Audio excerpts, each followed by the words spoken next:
Sénégal, bonjour. Tsunami de poussière, voilà le titre qui barre la une de Sud Quotidien. Le journal en veut pour preuve la dégradation de la qualité de l'air à Dakar et sur l'ensemble du Sénégal. Vox Populi reparle aussi de la piètre qualité de l'air, de l'heure, histoire de titrer le pays sous un amas de poussière. Les Sénégalais se masquent. Que retenir d'autre dans cette histoire de mauvaise qualité de l'air, sinon la rupture de masques de protection dans certaines pharmacies, explique Vox Populi. Le journal de souligner que le mauvais temps en question va perdurer jusqu'à demain. Aujourd'hui, c'est le docteur Abou Niang qui, dans Vox Populi, explique que masque ou pas, la première protection, c'est le confinement. Ainsi, Réumi Quotidien, toujours sur la pollution de l'air, souligne dans ses colonnes les recommandations de la météo, surtout que le risque sanitaire est élevé pour des personnes allergiques. À côté de ce qui est qualifié de corona poussière à Dakar, Réumi Quotidien reparle de coronavirus en passe de devenir une pandémie. En tout cas, retenons d'après le quotidien Réumi que le ministère de la Santé rassure les Sénégalais concernant une prise en charge efficace du coronavirus. Les assurances sont de monsieur le directeur du cabinet du ministre de la Santé, comprenez le docteur Aloïs Diouf, qui a tenu à informer les populations des dispositions prises à propos du coronavirus, nous livre Réumi Quotidien. Le journal en tout cas d'expliquer qu'en lieu et place de la protection de Mame Diarra prônée justement par la tutelle pour faire face au coronavirus, le docteur Aloïs Diouf brandit les arguments scientifiques, voire cartésiens. Retenons aussi d'après Réumi Quotidien que Ande Guessem et ses Guessemeurs en chef Mbalo Diakam Sidi Ndiaye exigent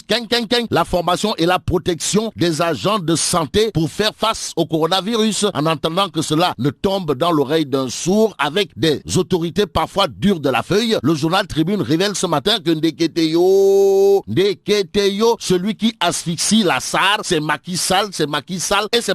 En tout cas, la Tribune explique ce matin ou tente d'expliquer ce qui risque d'arriver au Sénégal en cas de perte dans l'actionnariat majoritaire. À lire aussi le coup que Total avait joué à la Sénélec en 2006 dans la Tribune. Le journal qui note qu'en réalité des réalités, la SAR est presque dans le Rapitou Sambalaobé. Révèle Total en embuscade, qu'à cela ne tienne. Retenons d'après la Tribune qu'il s'agit des problèmes conjoncturels et structurels à la SAR actuellement.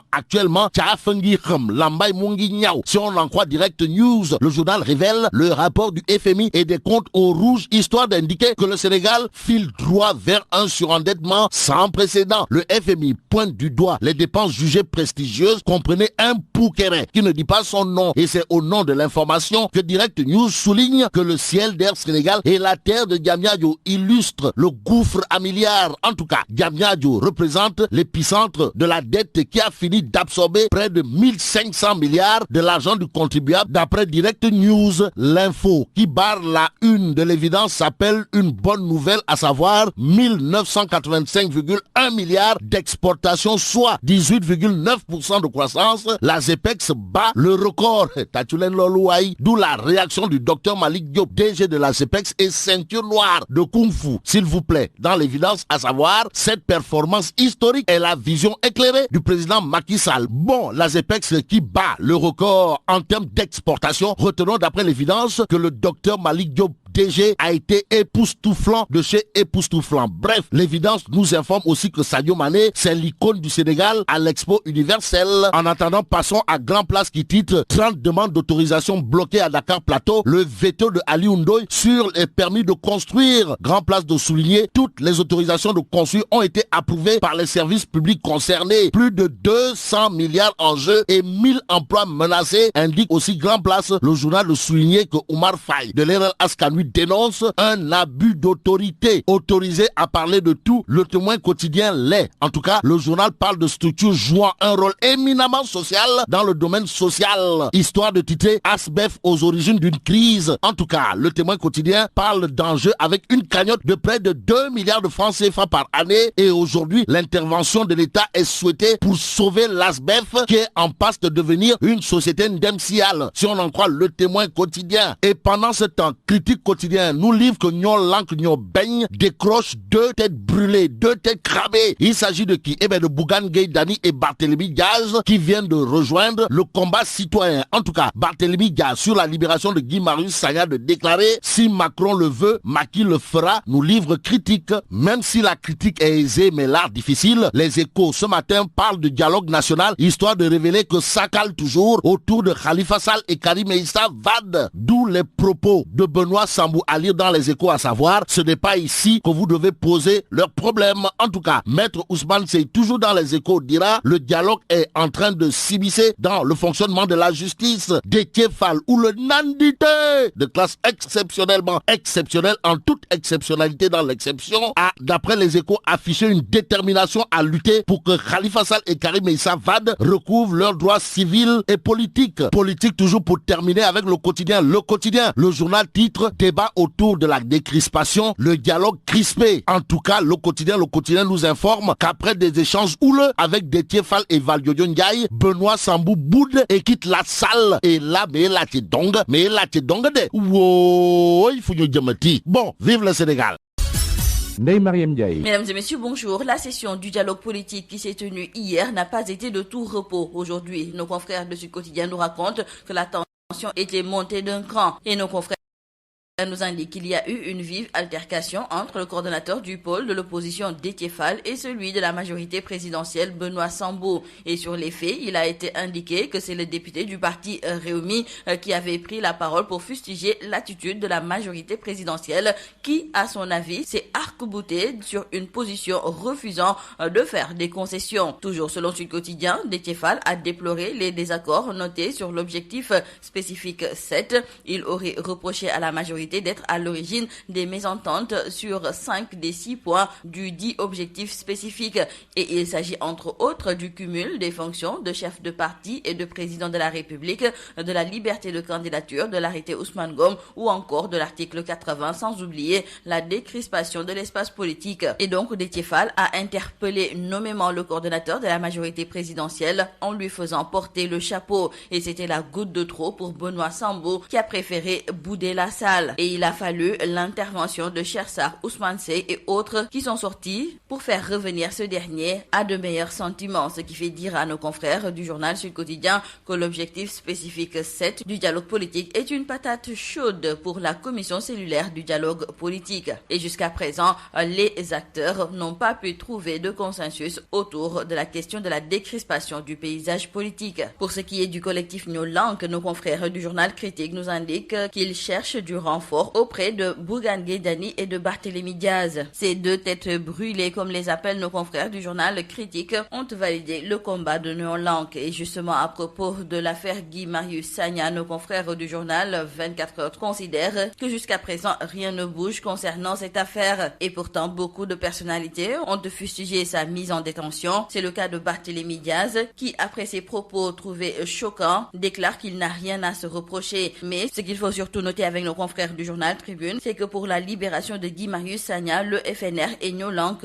accélèrent la cadence. En effet, ces 2 organisations ont demandé à Maître Amadou Sall, avocat à la Cour, de prendre toutes les dispositions et initiatives nécessaires pour la libération de Guy Marius Sagna. Et toujours en parlant de la dernière sortie de Barthélémy Diaz aujourd'hui dans le journal là, c'est le professeur Souleymane Bachir Diagne qui recommande aux hommes politiques sénégalais de ne pas utiliser les facteurs identitaires qui divisent et fragmentent. Pour le professeur Souleymane Bachir Diagne, la politique doit quand même viser à renforcer le vivre ensemble. Et l'enseignant à l'université de Columbia qui prenait part à la cérémonie d'hommage rendue à Cheikh Hamidou Kane a estimé qu'il faut que les acteurs politiques sachent que leur parole est importante et suivie des faits. Donc, préconise-t-il, il faut que les acteurs politiques sentent la responsabilité de maintenir absolument cette unité du vivre ensemble et éviter la fragmentation que pourraient amener les identités religieuses. Restons avec nos confrères du journal Tribune qui nous indiquent que si rien n'est fait pour gérer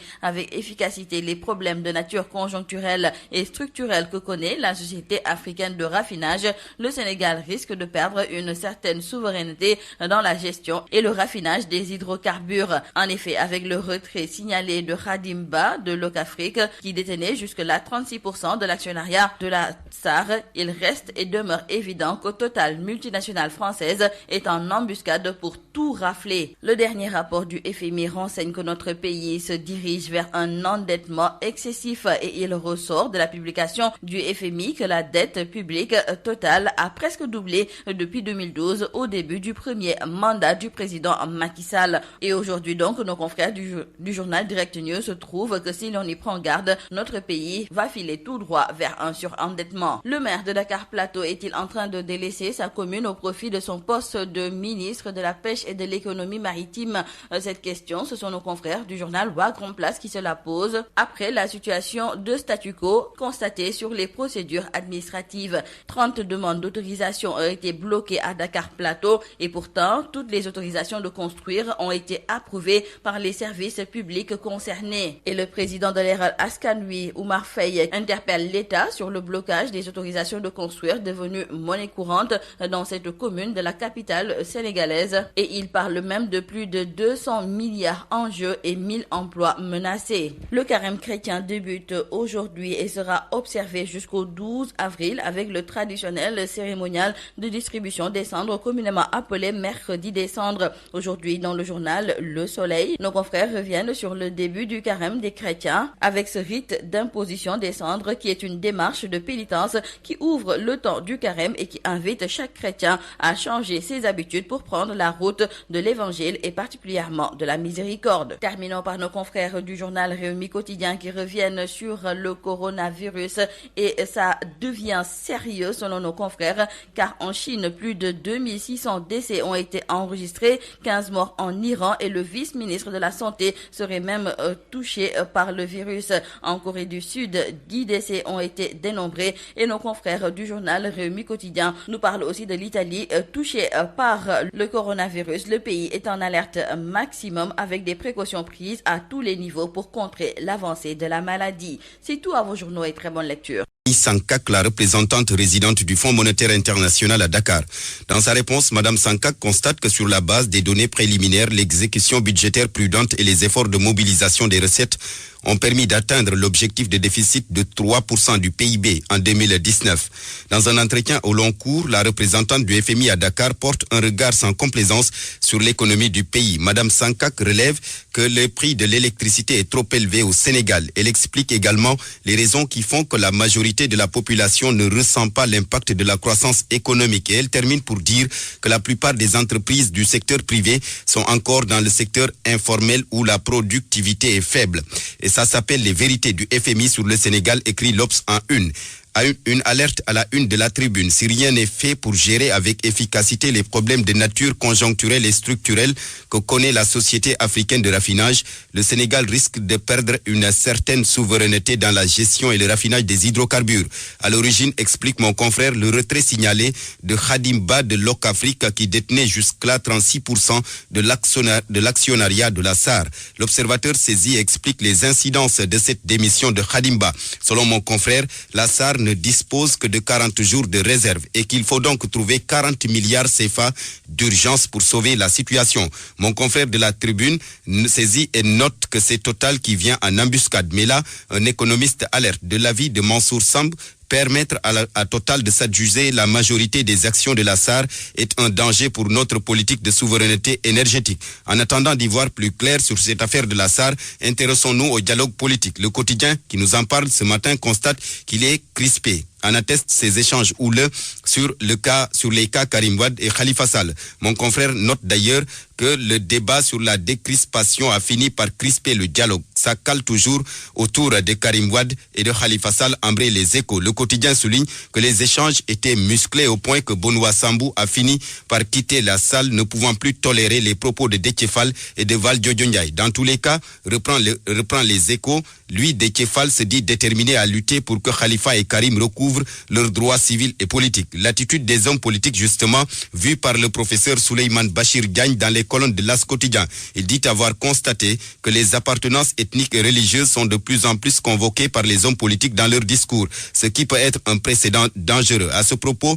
Souleymane Bachir Diagne se veut clair. On ne peut pas, dit-il, utiliser des facteurs identitaires qui divisent et fragmentent pour le jeu politique. Une déclaration en marge de la cérémonie de d'hommage à Cheikh Ahmedou Kane et son œuvre L'aventure ambiguë. Le coronavirus. Réumi Quotidien nous en parle et note que ça devient sérieux. Plus de 2600 décès en Chine, 15 morts en Iran. Le vice-ministre de la Santé touché, 10 décès en Corée du Sud, 7 morts en Italie. La région Toscane, au centre-ville de l'Italie, serait également affectée, note mon confrère. Source A, sur ce coronavirus, note que le projet, constate que le projet de la CEDEAO est mort-né. Le projet de l'Union africaine est mort-né. L'Union africaine qui voulait donc rapatrier tous les étudiants africains bloqués à Wuhan. Pourquoi ça a foiré, s'interroge source A. L'idée de procéder au rapatriement de tous les étudiants africains de Wuhan avait trôné dans la tête de l'Union africaine qui avait d'ailleurs inscrit ce point dans l'ordre du jour de sa réunion du 22 février 2020 à Addis Abeba en Éthiopie. Mais pareil projet a vite été rangé dans les tiroirs décatis de l'oublier donc par l'Union africaine qui a jugé ô combien élevé le risque de faire un saut en Chine pour extirper les otages africains, surtout au regard du rythme avec lequel la métastase se propage, constate mon confrère. Libération sur cette affaire du bébé enlevé et tué à Fatick. Mia Ndiaye écrouée pour assassinat, note mon confrère. Selon un spécialiste, la présumée tueuse jouit de toutes ses facultés mentales. Les derniers développements d'une sordide affaire qui n'a pas encore livré tous ses secrets, rapporte Libération ce matin. Terminons par Le Soleil avec le début du carême des chrétiens. La marche vers Pâques entamée aujourd'hui, signale mon confrère. Bon carême, merci Barthélémy.